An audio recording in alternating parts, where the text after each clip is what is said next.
Good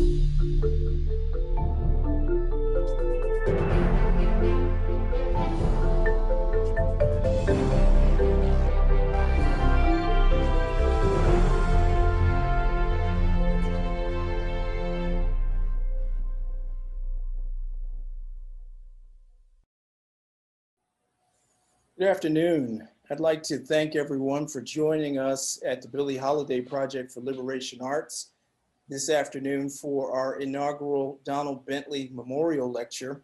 My name is Lawrence Jackson. I'm Bloomberg Distinguished Professor of English and History at Johns Hopkins, and I have the great honor of welcoming our guest this afternoon, D. Watkins, a Baltimore native, a living legend, and a very important national writer on all kinds of events, but especially urban life.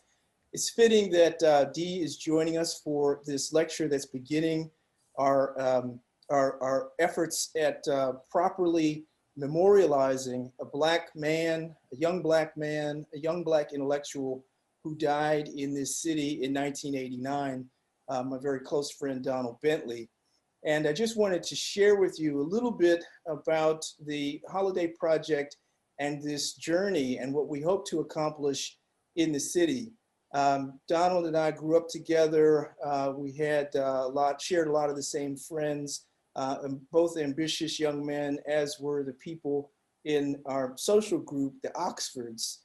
And you know, we have pictures of the Oxfords from the 1980s and the places where we used to hang out, especially at Signals and Fantasy.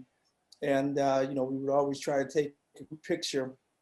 And you can see Donald in the center of the black and white photo on the right. He's in the back of the picture on the left. I had just gone over as a Kappa and was always, you know, making the Kappa sign, throwing the yo, as we are known to do. Donald was killed by robbers in the summer of 1989 when he was going into his sophomore year at Morehouse College.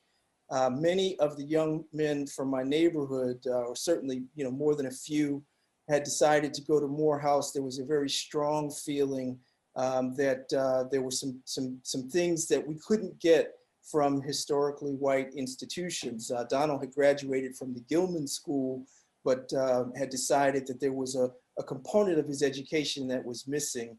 And it was a deep tragedy for all of the people who are in this picture the night of his wake, the day before his funeral. And D. Watkins and I were just sort of talking, and the tragedy of so many Black people in the city, I mean, this happens to be a picture that's all male, but I can count the number of people who who are not living today, who are in this photograph. And some of them lost their lives because of street violence. Some of them lost their lives because of drug addiction or drug overdose. Some of them lost their lives because they received or were entitled to such poor health care. I have been at the funeral of so many 50-year-old men over the last couple of years. But nonetheless, I would say that it was the recognition of the loss of life of Donald Bentley that really encouraged me to work to develop as a writer and as a teacher. And I started to do this really when I returned to Baltimore after I finished my doctorate degree.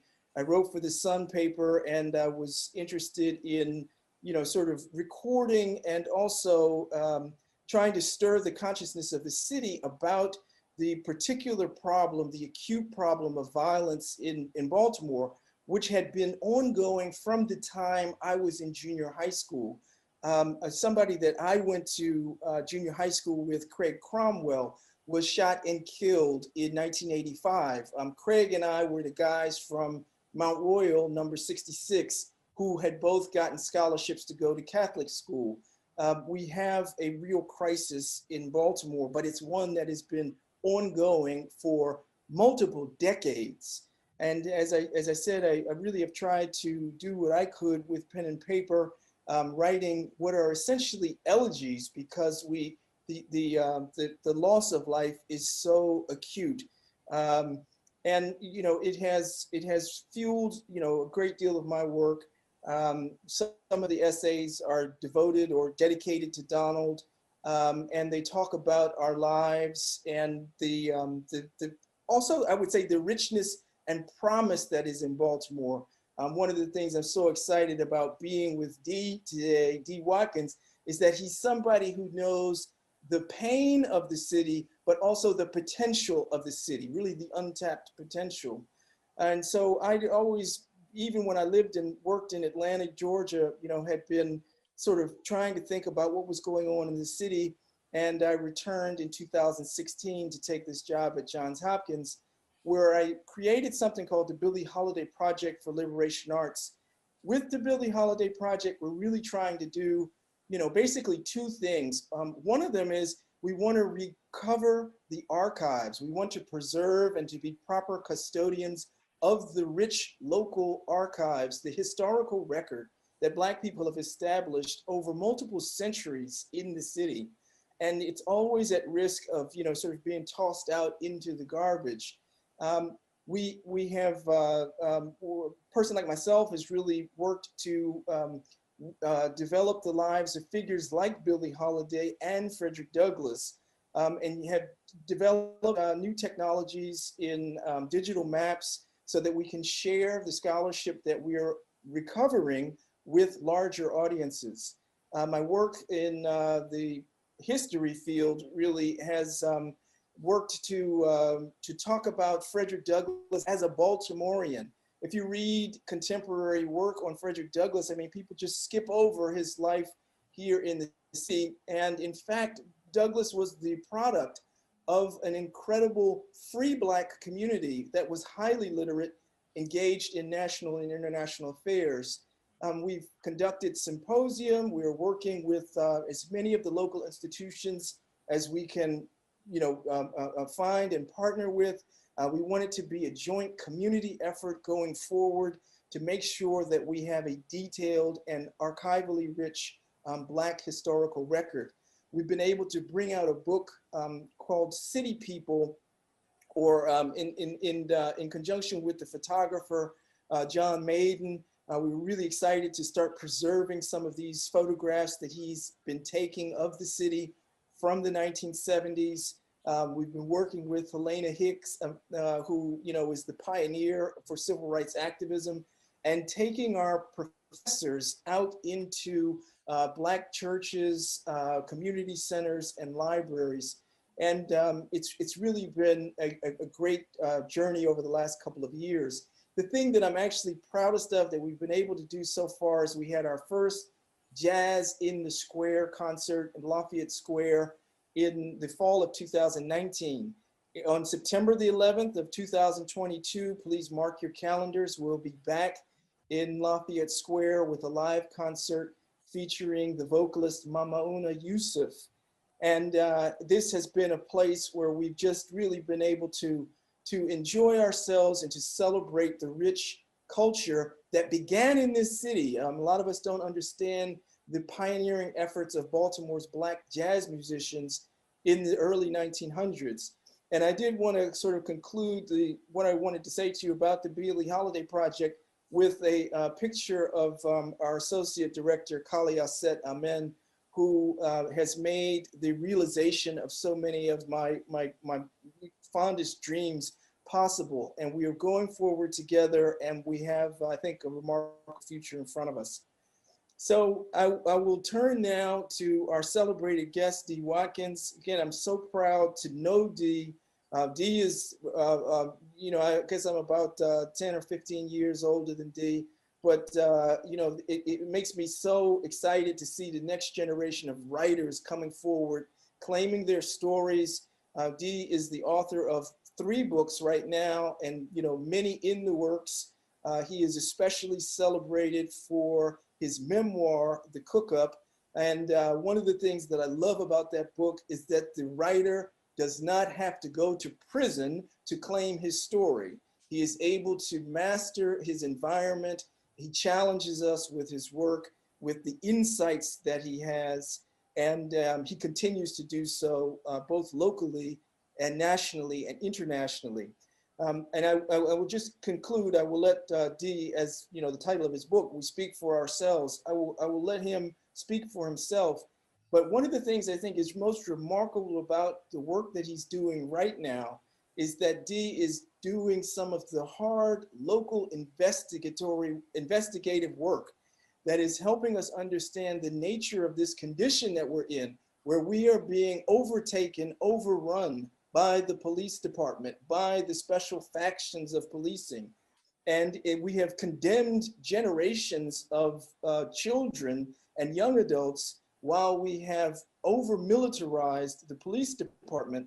And he is doing the hard work to really bring these stories out about the gun task force and the street crimes units of Baltimore City. So I encourage you to look up his article from the Huffington Post, "Only a Big World Separates Us." I'm sorry, "Only a mile and a big world separated us." So without any further ado, I would like to turn over our afternoon session to our good friend and our local legend, D. Watkins. Thank you so much. I really appreciate you, Dr. Jackson. Thank you for your scholarship. Thank you for the work you do. Thank you for giving me the opportunity to participate.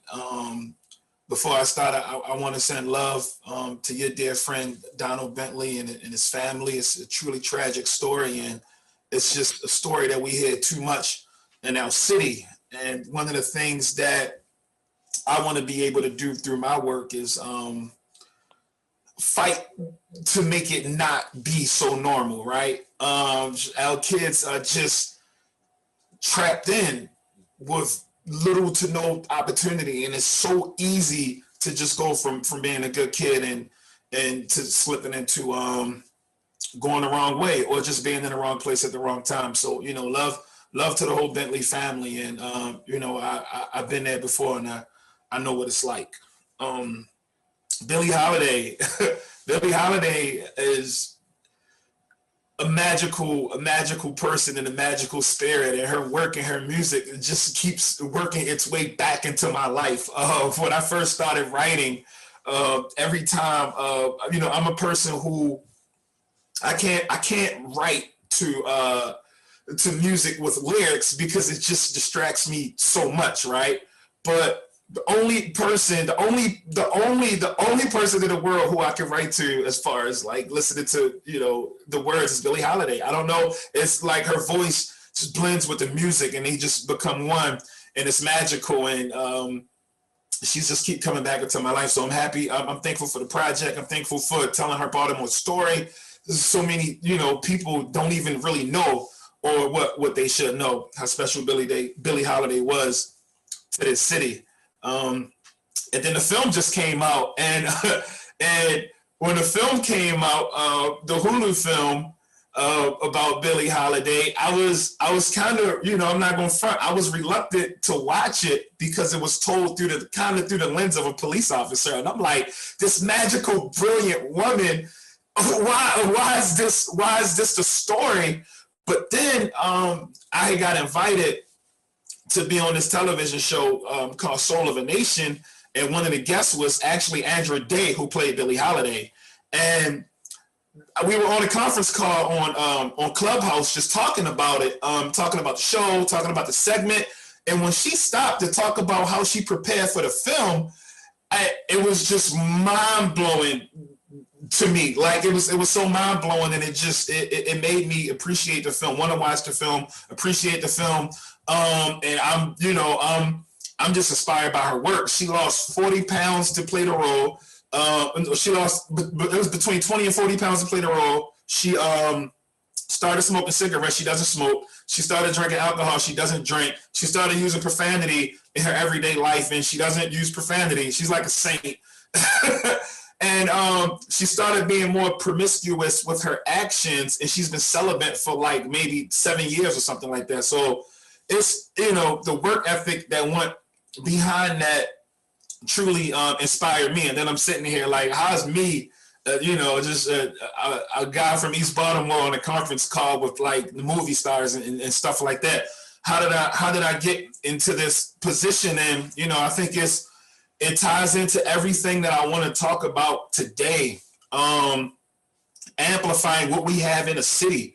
When Dr. Jackson was doing the introduction, he was talking about how people don't know about Frederick Douglass as a Baltimorean, because, you know, collectively we can all do more to amplify that. We can amplify our stories, our voices, and the people who are in this city here fighting to make change. And I'm here today just to let everybody know. And, you know, I'm really, you know, I feel crazy telling this story, but my whole career is just a mistake.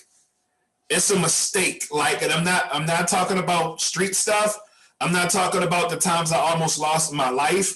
I'm not talking about the times I could have went to jail for 10, 15, 20, whatever years. I'm talking about my writing career was the combination of perfect mistakes.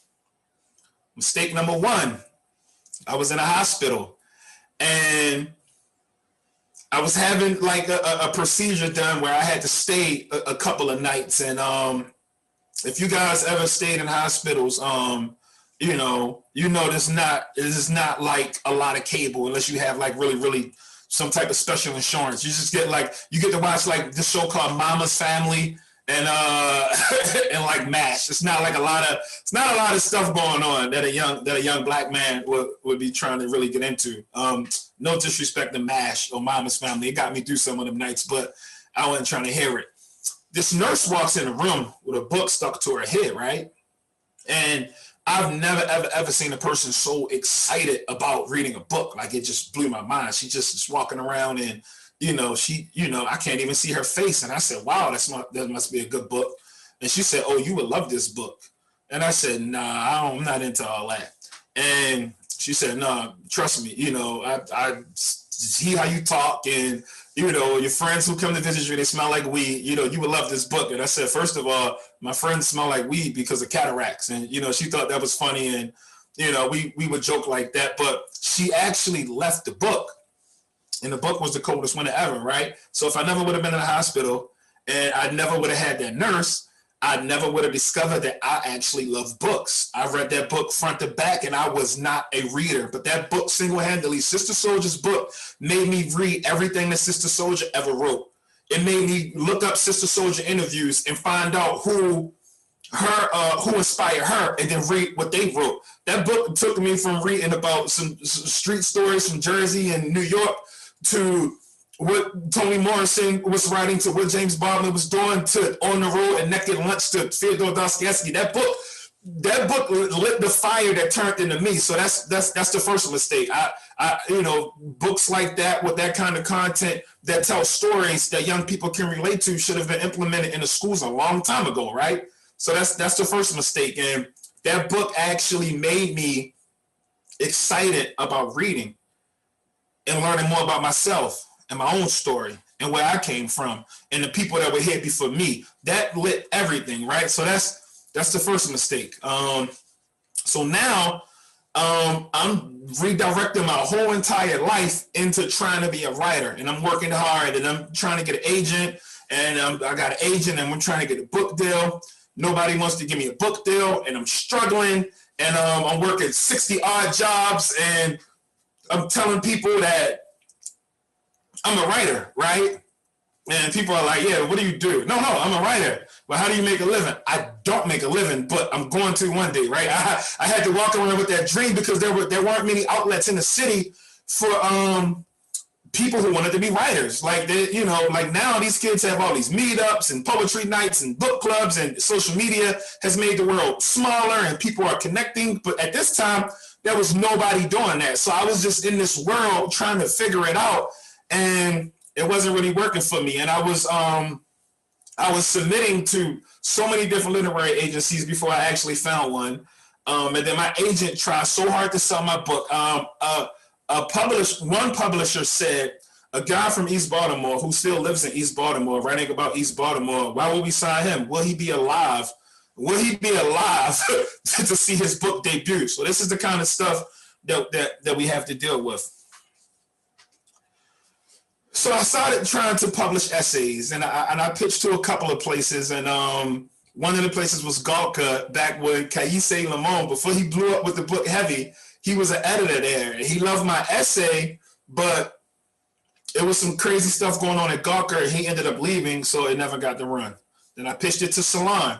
And this is the second mistake, right? This is the second mistake. I pitched it to the culture section. No, I'm sorry, to the life section at Salon. And it was to an editor named Sarah Hepler. And the essay was about some of my friends and I in Baltimore playing spades and how we were too poor for pop culture because we would sit around the table playing cards over a bottle of cheap liquor, right? Talking about news stories that was like 4 or 5 weeks old. I had social media. I had a smartphone. So I knew, all of the, some of the latest trends. And I would break them down to them because they had flip phones that don't go on the internet. And they didn't have Twitter. And they don't got Facebook. And they don't not even thinking about those things. They trying to survive. And the crazy thing about it is the editor at Salon was a recovering alcoholic, but she loved to drink. She loved to drink. Like one of the highlights of her day was getting drunk with her coworkers, getting drunk with her friends, running around New York and ending up at some dive bar at 3 o'clock in the morning. She loved it. Like, some people talk about they like to drink, they get a buzz. This editor, the way she drank, it was a sport, like the highlight of her day. Every time she cracked a bottle of liquor, it was like finding new money, right?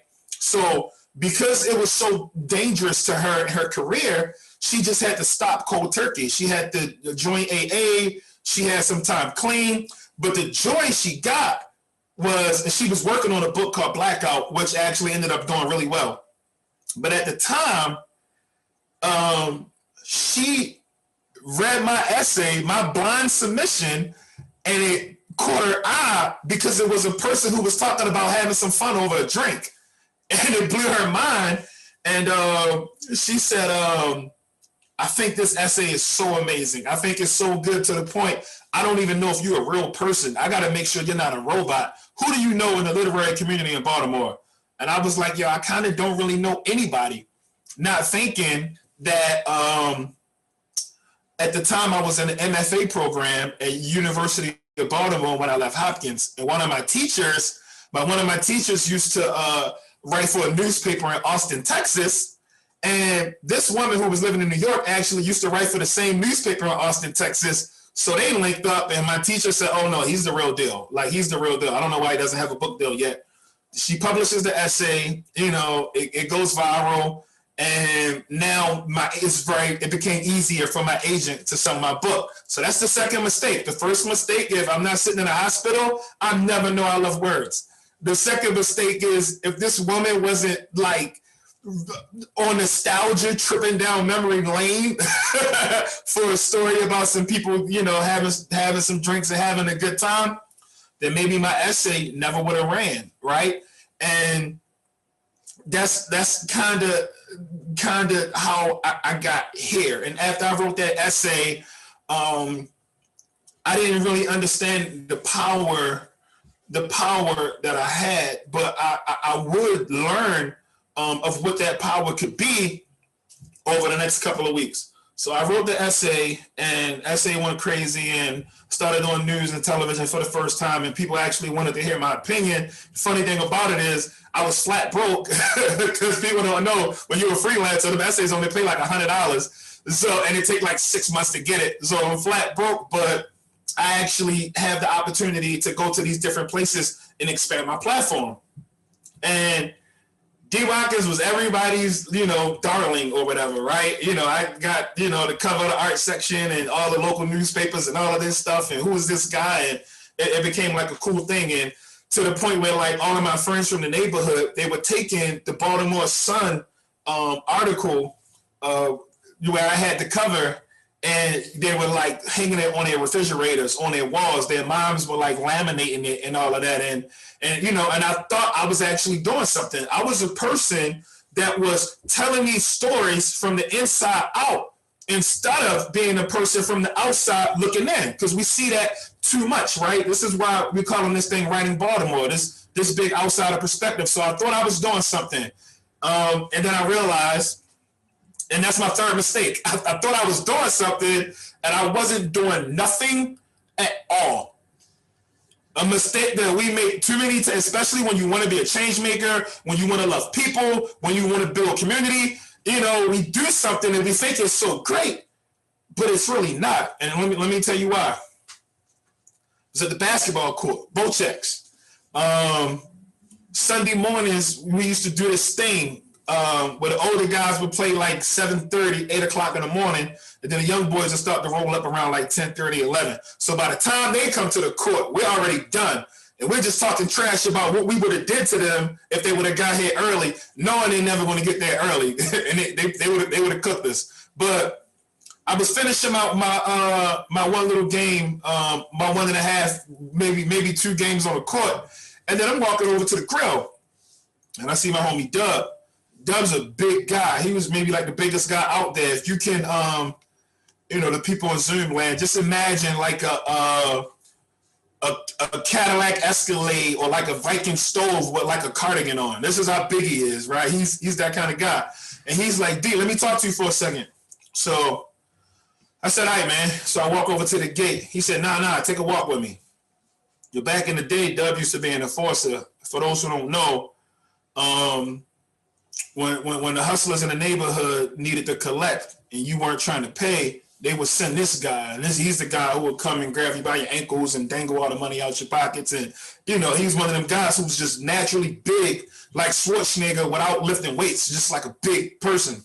So he's bigger than me. So I'm like, all right, whatever, here I come. So I'm walking. So we're walking down the street. And I'm not a short guy. I'm like 6'2". So this guy has to be like double that. Or at least, he's like 6'2" wide. And then he's tall, and he's like 6'7". So we're walking down the street, and he's telling me, "Yo, my mom hung your article up, and she's doing her thing. I mean, she's happy that you're doing your thing, and we proud of you. And my daughter's in college now, and check this out. She wrote me a letter. He thinks in his pocket, and he passes me the letter, and I'm like, why would I want to read a letter from your daughter to you? That's kind of personal, bro. So he's like, no, read it out loud. So I'm like, I'm skimming, and he's like, read it. And I'm like, yo, I'm not reading, And then it hit me. He wants me to read it because he can't, right? Well, here I go, think I'm doing something so good because this newspaper acknowledged me and my writing, and people are hanging it up on the wall, but they're not hanging up my work. They're hanging up something that somebody wrote about me. They don't even know what I'm doing or what I'm talking about because that's not a part of their reality. That is a problem. My people who I spend my free time with, who I care about the most, who I love the most, are proud of me, and they don't even know for what. They don't even know why.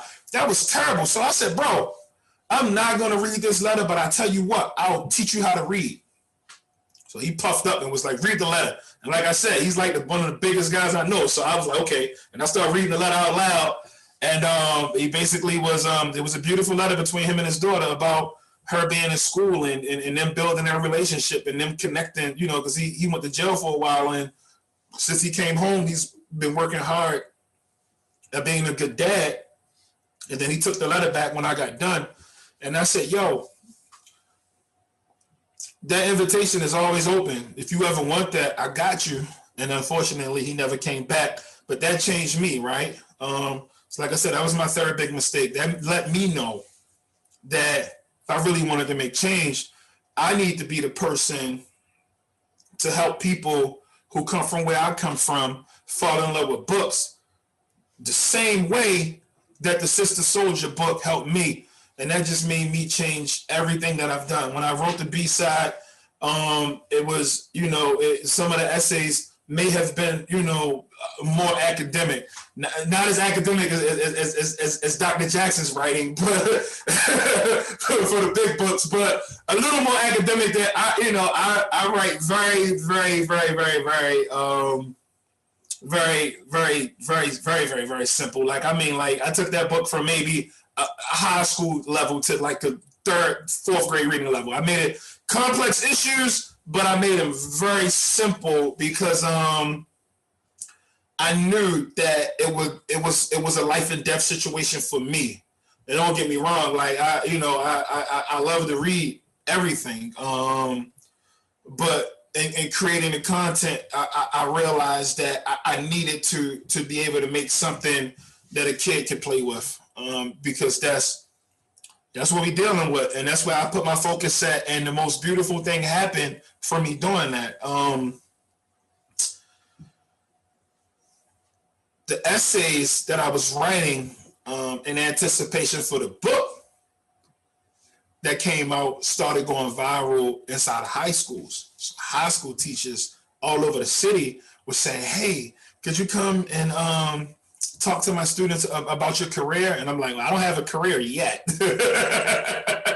I don't have a career yet, but I would love to. And I started making school visits. My first one was at Patterson High School, the school that everybody in my neighborhood went to except me. I went to Dunbar, but I went to Patterson High School. And when I got there, there was this kid, and well, let me tell you, I got there writing about I wrote about a rapper named Young Moose who was incarcerated because of rap lyrics. And just to not you go down a rabbit hole with this story, I'll just say this: the cop who locked him up for his lyrics is serving 18 years in prison right now, and Moose is out making music. So we did what we had to do on that one. But I wrote about that case back in 2014, and when I got to the school, there was a kid by the classroom, and he's like, "I'm your biggest fan, man. I love your work. I love your work. This, that, and the third, man.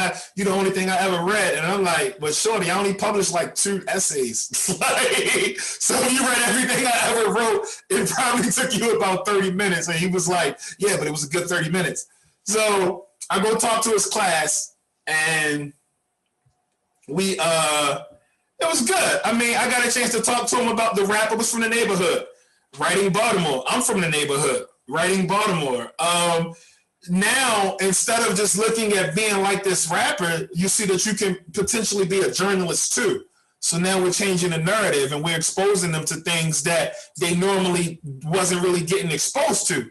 And that became a real thing for them too. And one of the other teachers got word that I was in the school, and she asked the teacher who invited me, "Well, would he come talk to one more class?" And I'm like, I was unemployed. I had nothing else to do. I'll go. So the kid, he followed me. I mean, he showed me where the class was at, and he asked, like, "Can I go sit in on that one?" And she said, "Well, don't you have a math class?" And he said, "Well, there's been a substitute in there for like 4 months. I feel like I'll get more from hanging with Mr. Watkins." So the teacher said, "Yeah." And he took me up to the next class, and I did the same thing. And then the kid is like, "Yo, can you follow me on Instagram?" And I'm like, "Yeah, shorty, I'll follow you. Can we take a picture? I'm trying to get my followers up." I say, "Yeah, shorty, I got you." So we took a picture, and that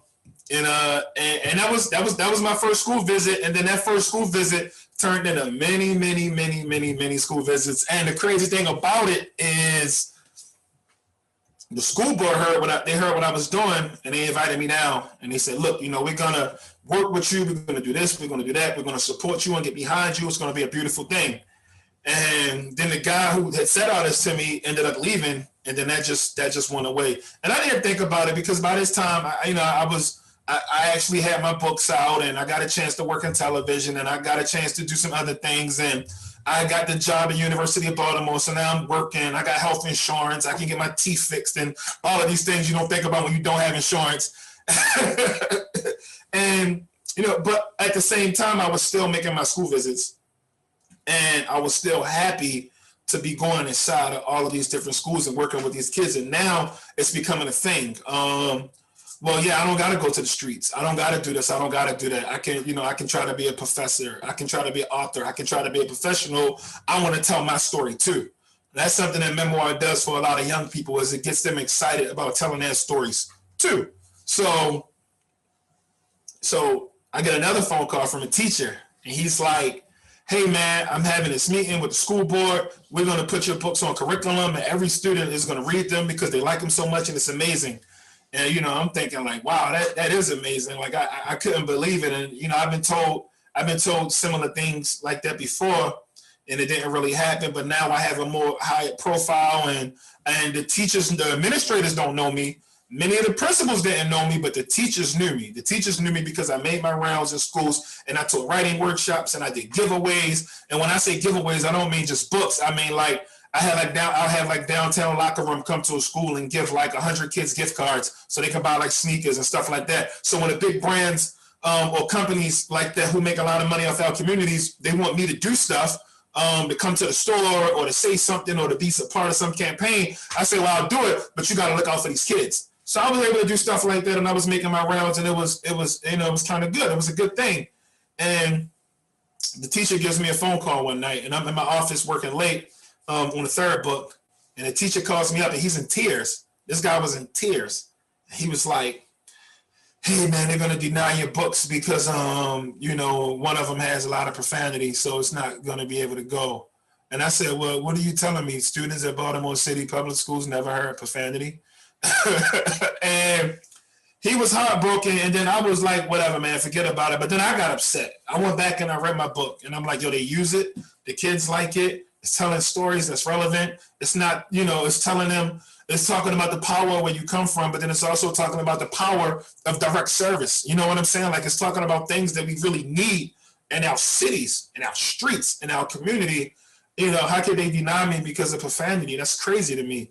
And I went over a friend's house and we had a couple of drinks and I fussed about it for probably about 5 hours because I just thought it was such a empty decision.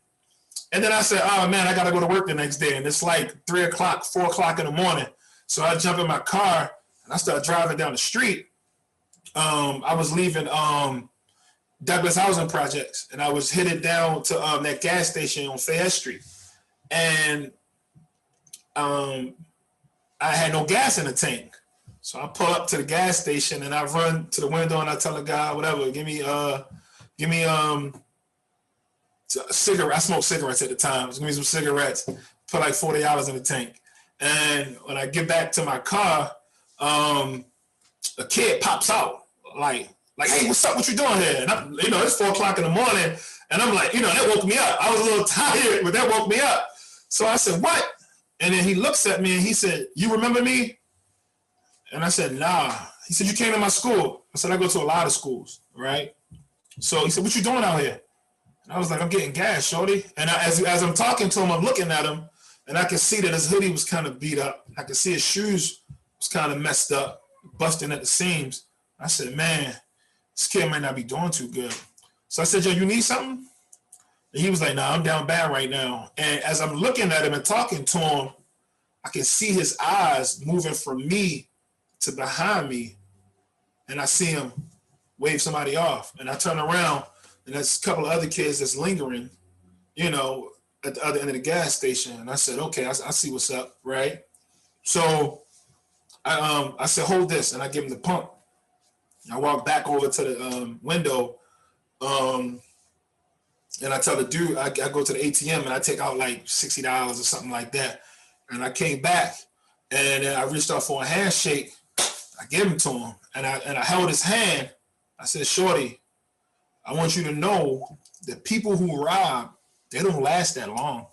And he was like, no, I know. And I just want to tell you, I'm happy you did everything you said you was going to do. And I was like, I don't know what you're talking about. But be safe out here, have a good one. And then I put the cat on the car and I pulled off and I went home, right? And in my mind, I said, wow, man, that surely just stopped me from, they were going to rob me, right? And I get home. When I get home, I lay down and I wake right back up and said, you know what? That was the kid from my first school visit. It was the kid from Patterson High School years ago. And because I let him roll with me and we had that conversation and that exchange, that meant something to him. And he just potentially saved my life. And I never forgot that. And I never got mad at the school system ever again for not using my books the way I thought they should use my books. Never had any more complaints, and just told myself I was going to double down and try my best to support and commit to as many young writers as I can in the city, and go to any and every classroom that invites me. And if the school system likes it, it's cool. If they don't, then that's cool too. And then somebody from the school system reads my third book, and they make it one book, one Baltimore, and then they get like 13,000 copies, and they gave them to every 7th and 8th grader.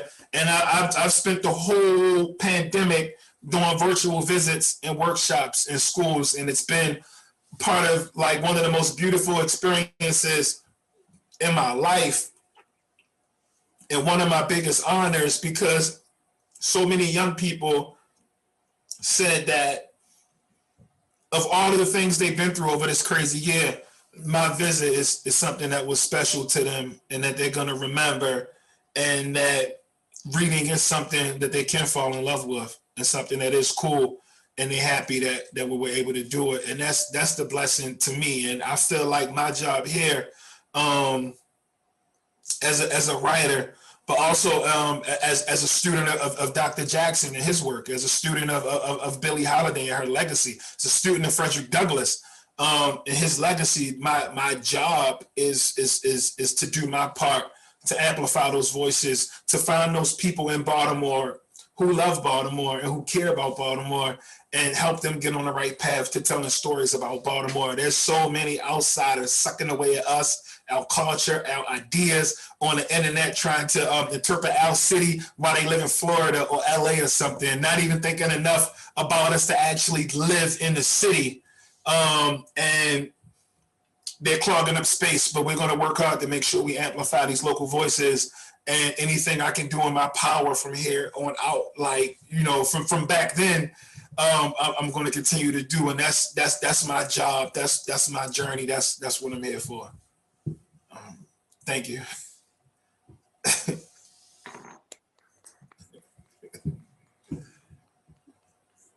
Wow. Very, very powerful, man. I really, really appreciate that. I mean, everything that you laid out is so rich. We've got, about 15 minutes. Maybe we could have a little conversation. Then we'd like to bring in our audience with the chat. I don't, again, it might seem a little bit informal.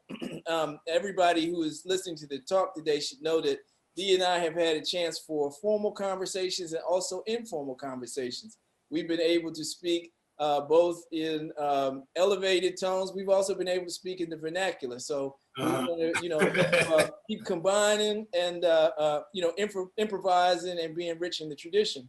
But one thing someone very close to me once said, boy, you could really be a great writer or a great intellectual if you just didn't have all these pop culture references in your mind, like the lyrics to all these songs from the 1970s, or you think in rap lyrics or that kind of thing. And of course, I'm a generation where, my homeboy David Blow and I, we were the rhythm rap writers. And when Run DMC came out, it was like, it transformed us. We were like, oh, now I know what I want to do with the rest of my life, kind of thing.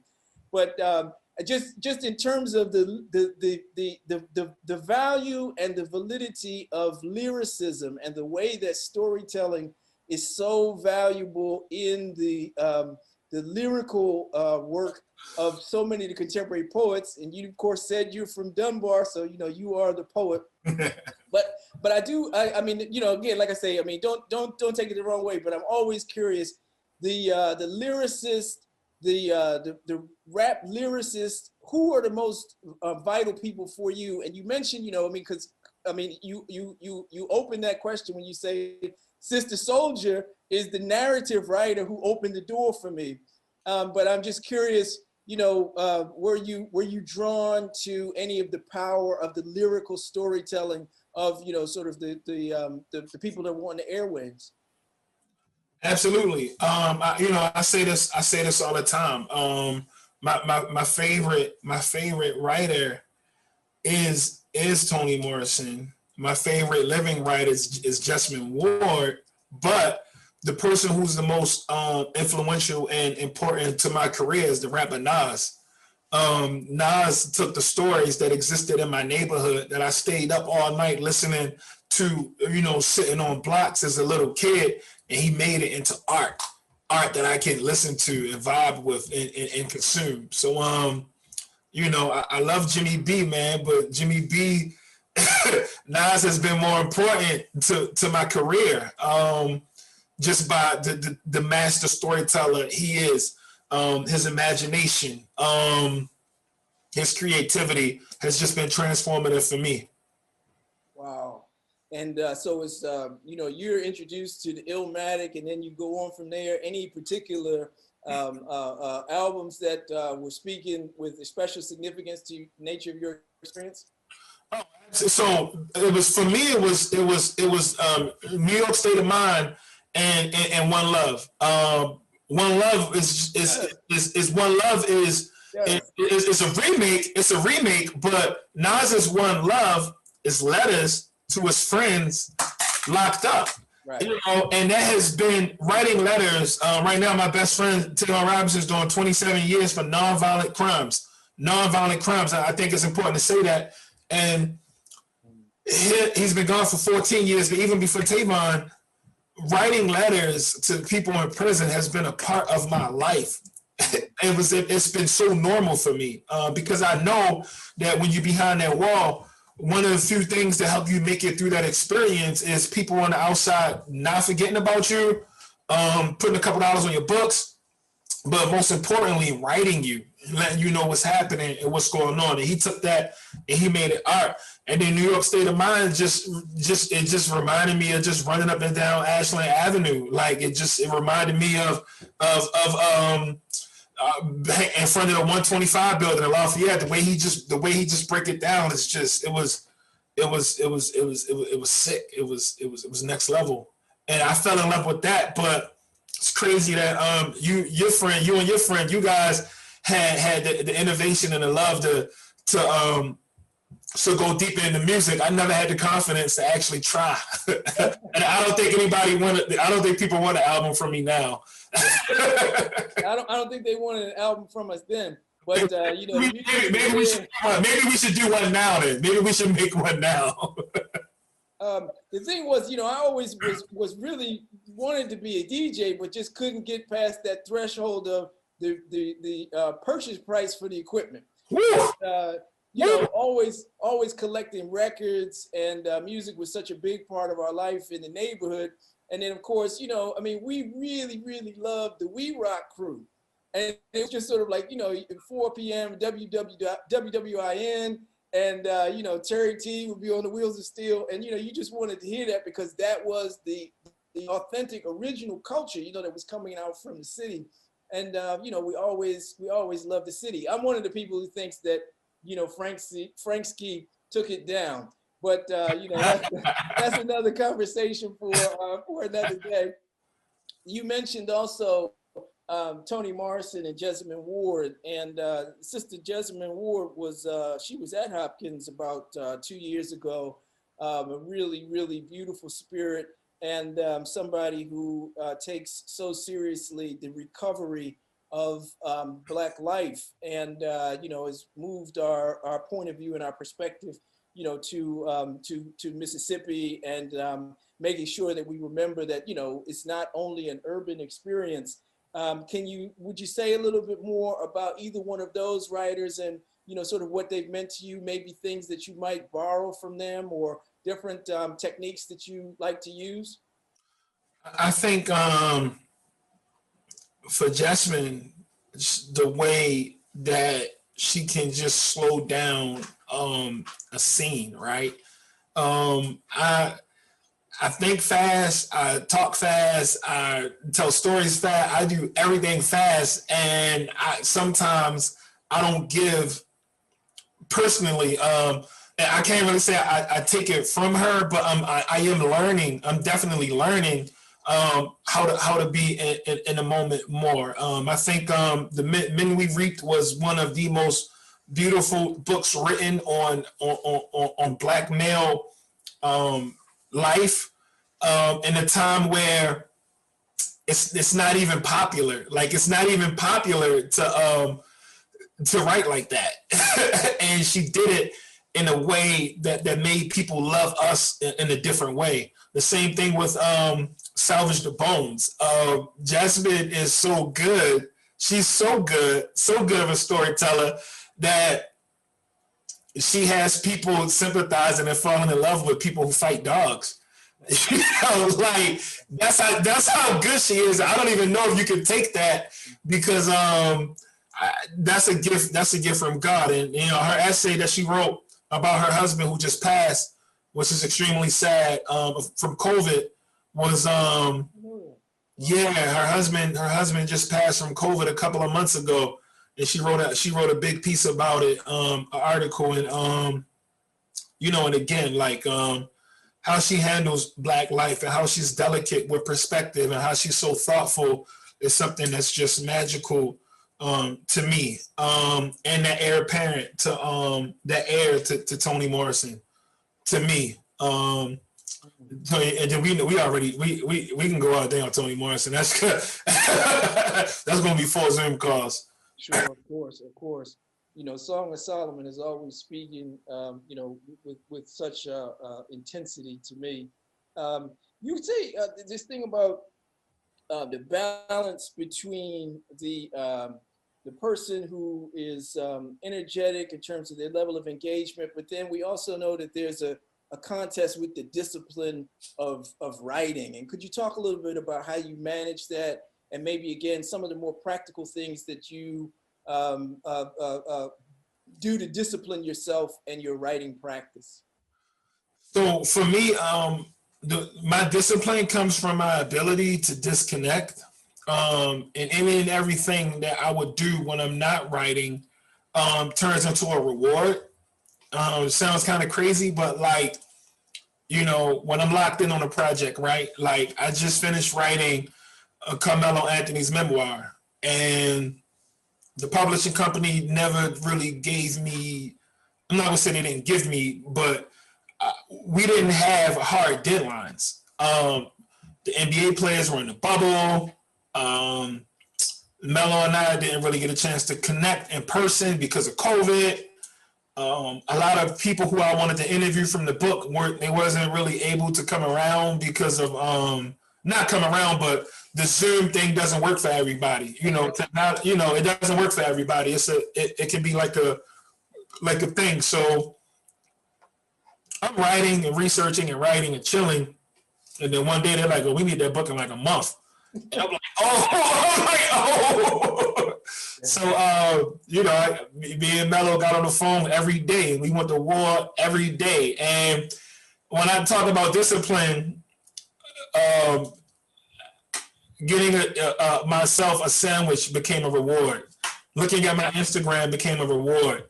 Taking a nap or watching one TV show became a reward. Everything else was all work. So by doing that, I had enough rewards to be able to keep up with, I can't remember the show I was watching. I can't remember the show I was watching last month, but we were watching the show.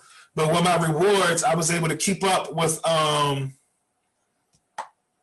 it wasn't Snowfall. It was like Little Fires Everywhere or something like that. But I was able to watch the show, but at the same time, I was able to finish my work. And I think they wanted maybe like 60 to 70,000 words, and I got it to them in that time period. So I was proud of that.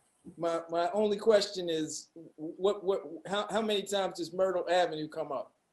Oh, a lot, a whole lot. 1122 Myrtle Avenue, and he played for Mount Royal. When he talked about Coach Corbett a lot. Oh my gosh, Darrell Corbett was his coach? Yeah, and Coach Corbett runs Team Melo today. So he's still down with Melo.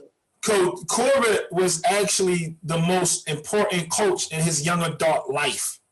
He credits Corbett with everything. Oh, I didn't know that. Yeah. I didn't know. Darrell Corbett from Park Avenue. Yeah. He was in my graduating class of '66. Yeah, that's his coach. That's his guy, Corbett. Coach Corbett. Small world. So look, I'm gonna move over. We got a bunch of questions. I want to see if we can get through many of them. They're from all over the place. Some about writing, a lot of them about the city. We're really excited to talk about the city. We're so happy to have you here with us. Let's do it. Somebody has asked, I won't say the people's names, just for privacy. How do we better support, here's one you get to put on your another hat. How do we better support struggling parents raising children in communities challenged with everything from interpersonal violence to substandard housing? At the end of the day, thank you for that question. And I get hit with that question a lot, and I always feel like guilty or not worthy of being a person to tell another person what they can do to make a difference. What I will say is that from my experience, change hasn't happened on a large scales. Like I don't have the money and the capacity to go build a rec center and a hospital and a jobs program, but I can help you with your resume. I can loan you a couple of dollars to make sure you can make it through the week. I can show you how to tie it. I'm not the best at tying tie, but we can get on YouTube and knock it out together. I can help you do them simple things that you need to make it by, with the hopes of you getting where you need to go and then doing that for the next person. But it's a personal thing. What can you handle? What can you do? What do you have the ability to do? And then how do you make it happen? Someone asked me this question. I was at like Harvard or Columbia or something like that. And I'm like, yo, how'd you get into Harvard? Like, you wanted to get into this school, and you figured out how to get in here. Whether you had to write a crazy letter or do some community service or study for some type of wild test, you did what you had to do to get into this school. And that's not a knock on the question, but if we really want to see a difference, as much as we want that house, as much as we want that vacation, as much as we want that car, is as hard as we gotta want to, be able to make a difference. And we have to understand that when you try to make a difference, it's not about trying to, change the hearts and lives of thousands of people, but it's a small thing. You can start off with a small group of people, because one thing that the people who you mentioned, as far as trying to support, one thing that they all have in common is that they don't have no connections. That's right. Growing up poor, I had no connections. I didn't know anybody at good schools. I didn't know anybody that went to college who would hang out with me. I didn't know anybody. Nobody was coming to my school to, tell me how to, get a resume and all that stuff. Like I had no connections, no uncle running an auto shop, nothing. So poor people, the people who lack support need connections. So if you can be a connection, and then whatever that looks like becomes like a personal thing. Social facilitation is key, expanding that social network. When Donald was murdered, I wanted to have a citywide peace conference. And I met a guy, decades later, Brother Stokey Kennedy, and I was just so proud of him because he had a peace conference, an East-West peace conference. And, you talked about the connection that's made through the, what is the name of the group? It's Public Enemy, and then Security, the First World. And, they were also in conjunction with like KRS-One and his group to stop the violence movement from the 1980s. But at that time, I got to know Harry Allen a little bit through some of my writing. And it was just sort of like, how can you get beyond, just sort of this very, very narrow slice of the world that you inhabit so that you can, again, begin to have this impact. You said earlier, the power of direct service. I thought that was really intense, man. And also, germane to the question. And then, of course, the anecdote about putting, $60 in the hands of a young person, and what we need to do to be responsible stewards or, big brothers and uncles and aunts and big sisters to the young people who need us so desperately, and, the sacrifice that's required. The next question was, would you share your feelings about the impact of the Chauvin verdict and policing? Yeah, I wrote about it. And what I wrote was saying that, the idea of justice is what that family wants. And if that family wants that guilty verdict and they want him to serve time in prison, then that family has received justice. And what I want people to not really get mixed up, in my opinion, is Chauvin's verdict doesn't mean that America is fixed. America was not on trial. Derek Chauvin was on trial. He went to jail. And we see it rings true when they killed Dante Wright a couple miles away. And then the young lady, Makia, who just got shot in Columbus, Ohio, right? These people know you can go to jail for shooting Black people, but at the same time, you know, they still do it. So I think Chauvin's verdict almost came with that Obama effect, with people walking around saying, well, you got a Black president, racism is over. No, racism turned up. And we see that with the next clown that was in office, and then the Capitol building and all of that stuff. Like we see what happened, right? We see what can happen. So I'm happy that his family is happy. I'm happy that his family is happy, but I'm also sad because there's really my idea of justice is him being alive. He deserved to live. He didn't deserve to die. And I'm sure his family will probably tell you no amount of money, or, you know, this guy sitting in jail for 1,000 years is going to bring him back. But I just don't want us to think that America's fixed now, because it's not. Would you talk about the new book? Tell us what it's about and where we can get it. So I'm working on a couple of books. The Carmelo Anthony book is just a memoir about him moving to Baltimore when he was 8 years old, from Red Hook, New York, and spending his formative years playing basketball here. But what a lot of the difference between his book and a lot of stories, and the reason why I took the project, is people don't really understand that a lot of these athletes, they just get the luxury of focusing on basketball. You know, once they get identified as being talented as kids, they get to focus on basketball their whole life. Carmelo was identified as being talented as a kid, but he had to always put survival first. He had to make it to the gym. He had to make it to these leagues and tournaments. And it's a crazy, wild, turbulent story. And I think people need to understand that we have superstar athletes like Mark Culture was shot, and he was a top-ranking basketball player. John Crowder was about 6'8", hit at the Kansas. I think he signed with them as a sophomore, on pace to be a superstar. He was murdered in the streets of Baltimore. So it's like being an athlete can't save you here.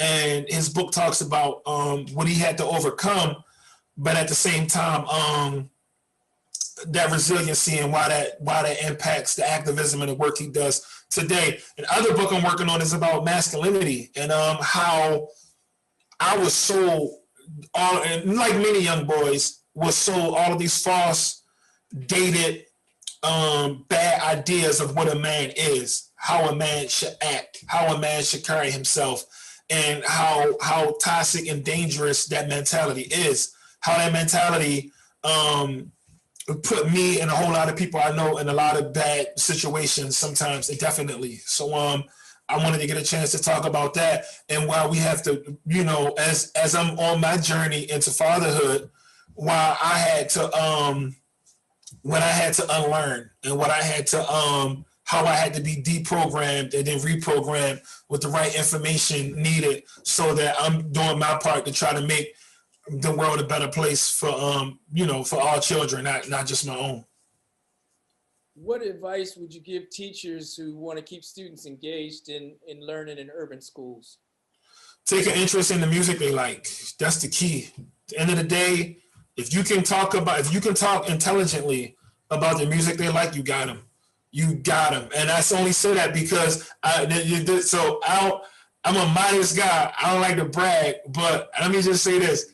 I might be one of the best substitute teachers of all time. You know, nobody listens to substitutes. Like, another teacher walk in, you take a day off, right? So I used to be a long-term substitute at Friendship Academy, and people would ask me, well, how are you getting these students to listen and focus and all of that? And when I first got there, I was thinking that they were gonna like be cool with me because I'm from the neighborhood. A lot of kids from East Baltimore, from what we call down the hill, was attended this school called, not Friendship Academy on Northern Parkway, but it's another Friendship Academy that was in Canton, and it used to be Canton Middle School.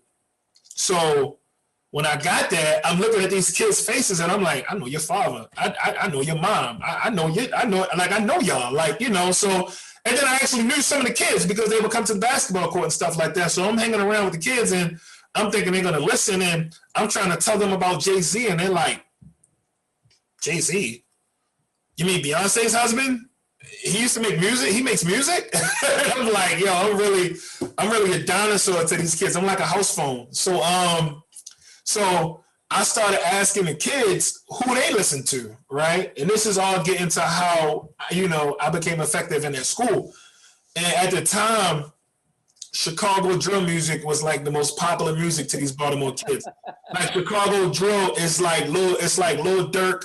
It was like Fredo. It was like L.A. Capone, Rondo number 9, G Herbo, but he was Lil Herb, Lil Bitty. And I sat there and I went down the YouTube rabbit hole and I watched all the videos, the whole, like these kids didn't even a lot. Chief Keef. So Chief Keef was considered mainstream. He's not drill. Gotcha. He's drill. No, Chief Keef is drill. But Chief Keef was the one who like signed that deal and blew up, and all of these people were like the underground people. Oh, so you can't even. A lot of these artists never had albums; they just only had YouTube.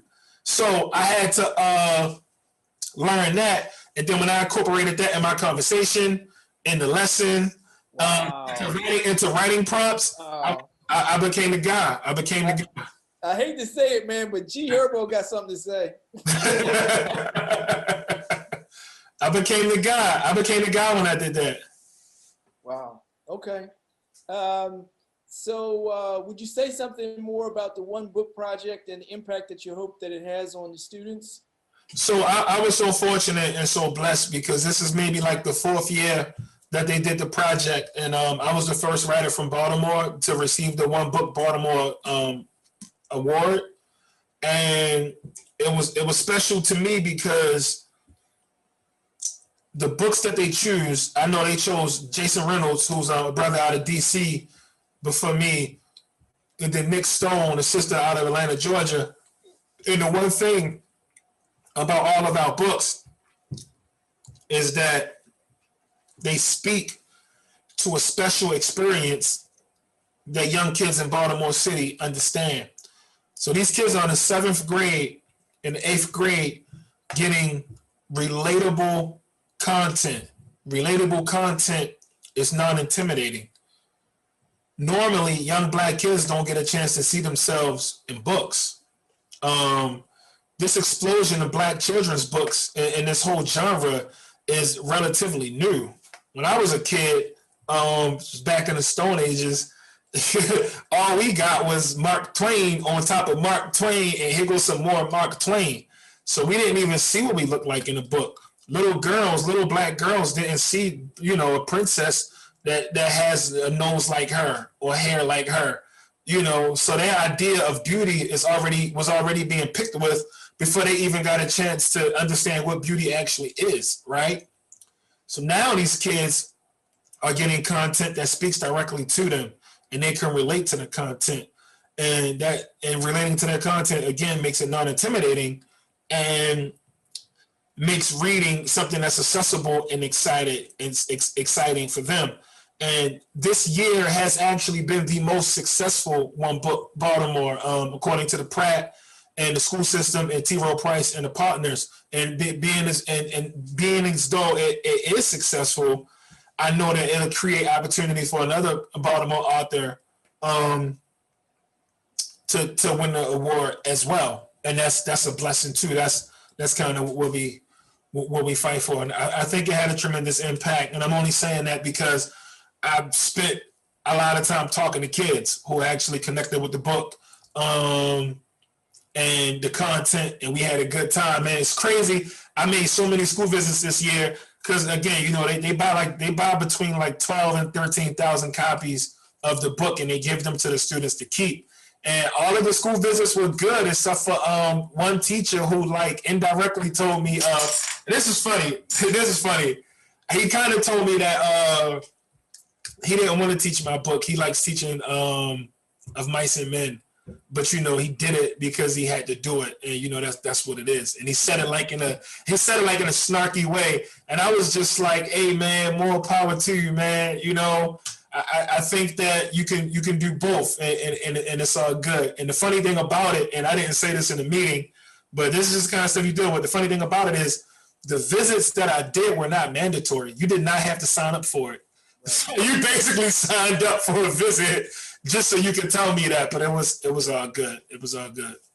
Can I ask you just to follow up? So if you open the door with the work that seems to bring in and invite the younger reader, how do you get them to climb the steps to more challenging work, to keep expanding the vision and encouraging further interest? So I would say that, and I'm not a scientist. I didn't do a big study on this, but I only look at my whole guide. I shouldn't say I only look at, but my whole guide to this has been my experience. The parallels between, I started off with the Sister Soldier book.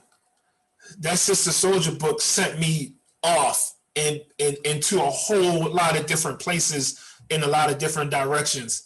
And in conversations with creating this relatable content, this accessible content, teachers have been trying to implement and do the same thing. Some teachers taught some of my earlier essays with the narrative and life of Frederick Douglass, right?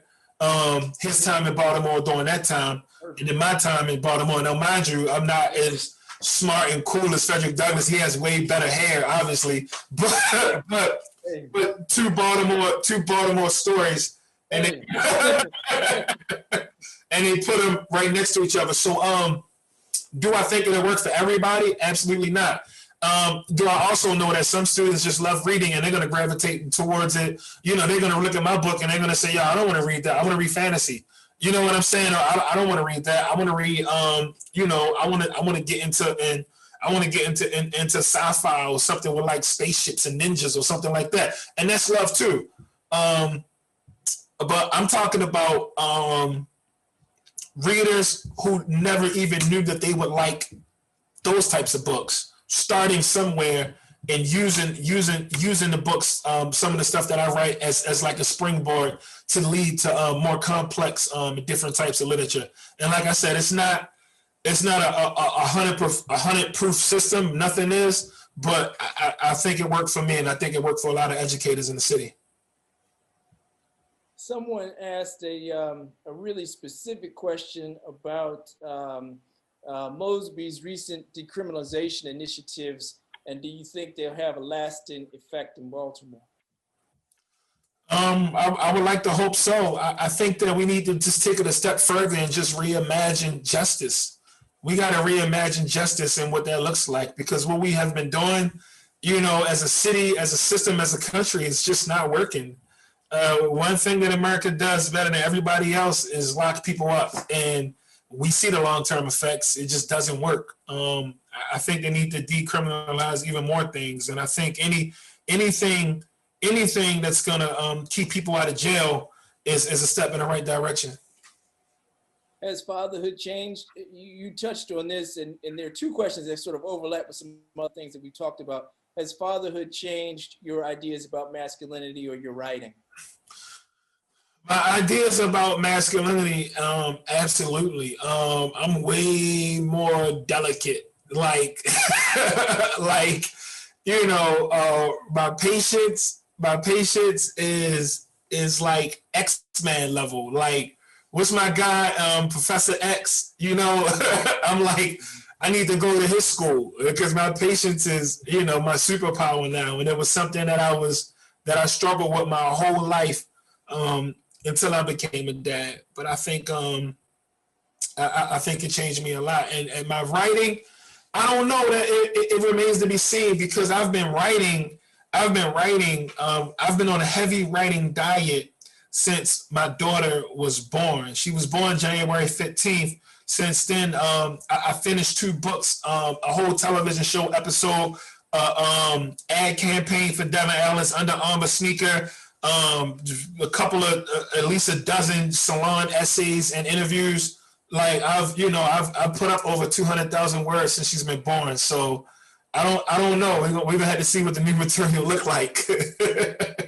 That's tremendous. Apparently, she's not slowing you down. No, she goes to bed around 8 o'clock every night. She's the best baby I ever seen in my life. She takes her naps. She eats her food. She does her letters. She's like the best little kid I ever seen. She's such a good kid that I'm scared to have another one. That's how good she is. I'm scared to have another baby because she's already putting pressure on me and her mom on how great she is. But she's only that great because of her mom. Yeah, that's a model that will be unsurpassed, pretty much, you can guarantee.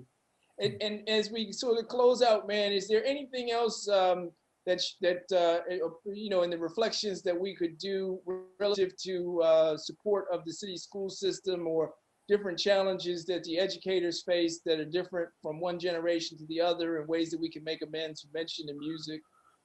The school system is they're open for support. These schools, the neighborhoods, the principals, they're open for support, and these, more than anything, these young kids need connections. I was just reading